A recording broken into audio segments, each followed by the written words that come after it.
আজকে আমি এমন একটি রেসিপি নিয়ে আপনাদের সামনে হাজির হয়েছি যেটি ছোট বাচ্চা থেকে নিয়ে একদম বয়স্ক মানুষ পর্যন্ত সবাই খুব পছন্দ করে থাকেন। এটা খুবই পপুলার একটি খাবার।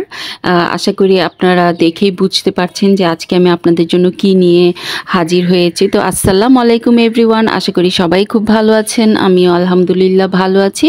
তো আজকের রেসিপিটা কিন্তু সত্যিই খুব ইন্টারেস্টিং মজাদার একটি রেসিপি এবং এটি খেতে যে কি পরিমাণ টেস্টি হয়ে থাকে এবং বানানো খুব সহজ, এবং আমি সবসময় চেষ্টা করি একদম সহজভাবে আপনাদের সামনে উপস্থাপন করতে। তো তার জন্য এখন আমি তৈরি করে নিব হচ্ছে প্রথমে ব্যাটারটা।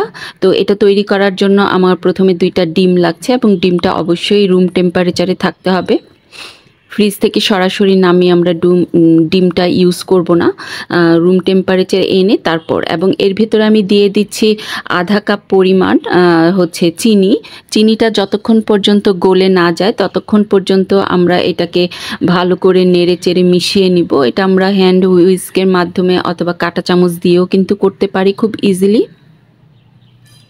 তো এটা খুব ভালো করে আমরা মিক্সড করে নিব এবং চিনিটা যাতে একদমই ডিজলভ হয়ে যায়। তারপর আমি এখানে দিয়ে দিচ্ছি হচ্ছে ভ্যানিলা এসেন্স 1 চা চামচ পরিমাণ এবং 1 পিঞ্চ অফ সল্ট, সামান্য একটু লবণ শুধু টেস্টের জন্য দিয়ে এখন আমি আবার ভালো করে নেড়ে চেড়ে মিক্সড করে নিব যতক্ষণ পর্যন্ত এগুলো সব একসাথে মিশে না যায়।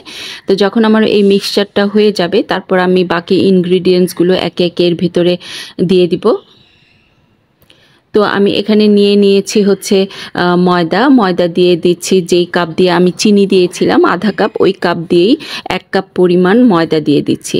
এই 1 কাপ পরিমাণ ময়দা দিয়ে এখানে আমার প্রায় 8 থেকে 10টা সুন্দরভাবে প্যানকেক কিন্তু তৈরি হয়ে যাবে।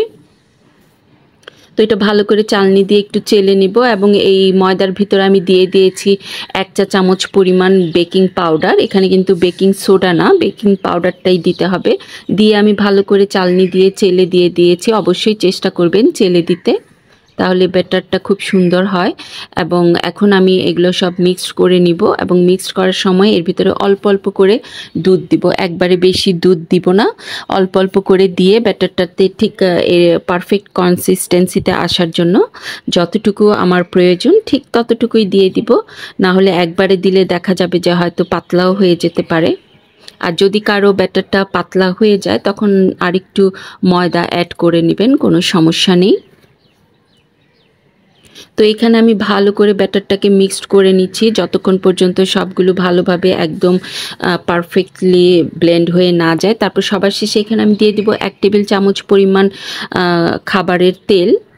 এখানে বাটারও দেওয়া যায়, তো আমি খাবারের তেলটাই দিচ্ছি, তাহলে কিন্তু এই কেকটা খুব সুন্দর সফট এবং ফ্লাফি হয়।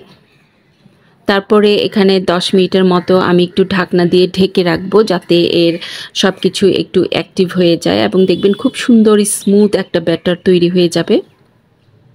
ঠিক এইভাবেই কিন্তু আপনারাও মেজারমেন্টটা রাখবেন, তাহলে দেখবেন খুব সুন্দর এই কনসিস্টেন্সিটা থাকবে। যে দেখতেই পাচ্ছেন এর থিকনেসটা ঠিক কতটুকু। তারপর আমি এখানে চুলায় একদম লো ফ্লেমে একটি প্যান বসিয়ে দিয়েছি, প্যানটা হিট হওয়া পর্যন্ত। তারপরে 1 চা চামচ পরিমাণ আমি তেল দিয়ে ভালো করে এটা স্প্রেড করে দিয়েছি, মুছে নিয়েছি যাতে কোনো এক্সট্রা তেল না থাকে। তো এখানে একটা মেজারমেন্টের জন্য যে আপনি সবগুলো প্যানকেক যাতে সমান সাইজের হয় সেই জন্য আপনি এমন একটা মেজারমেন্ট একটা স্পুন নিয়ে নিতে পারেন যেটা দিয়ে সবগুলো একদম সেম সাইজের হবে। তারপর এই তো এক সাইডে যখন একদম বাবল হবে এই প্যানকেকটা, দেখবেন সবগুলো বাবল ক্রিয়েট করা হয়ে গেছে। তারপর আমরা উল্টে দিব, উল্টে দিলে দেখবেন এই যে অপর সাইডটা দেখেন কি সুন্দর হয়েছে, একদম কালারটা একদম পারফেক্ট এসেছে। তো এই সাইডটাও ঠিক আমি আরও 2-3 মিনিটের মতো কুক করে নিলে যে এমন হবে। তো আমি একটা তৈরি করে ফেলেছি, আমি আপনাদেরকে আরও একটি তৈরি করে দেখাচ্ছি। দেখেন ঠিক আমি প্রত্যেকটা প্যানকেকের জন্য 1 স্পুন করে নিয়েছি, এর বেশিও না কমও না, ঠিক 1 স্পুন ভরে ভরে দিয়েছি। তারপর আমি এখানে যখন এই যে এক সাইডে বাবল হয়ে যাবে ঠিক এটা হতে 5 মিনিটের মতো লাগে, এই সাইডের কালারটাও চলে আসে সুন্দরভাবে। তারপর আমি এটা একটু উল্টে দিয়েছি, উল্টে অপর সাইডটা উল্টে দিয়ে এখন আমি উঠিয়ে নিব। এভাবে আমি সবগুলো প্যানকেক কিন্তু তৈরি করে ফেলেছি। আমার এখানে 8টা প্যানকেক হয়েছে। তারপর এর উপরে আমি মধু দিয়ে দিচ্ছি, যার যার পছন্দ মতো দিয়ে নেবেন। অনেকে সুগার সিরাম পছন্দ করে, অনেকে চকলেট সিরাম।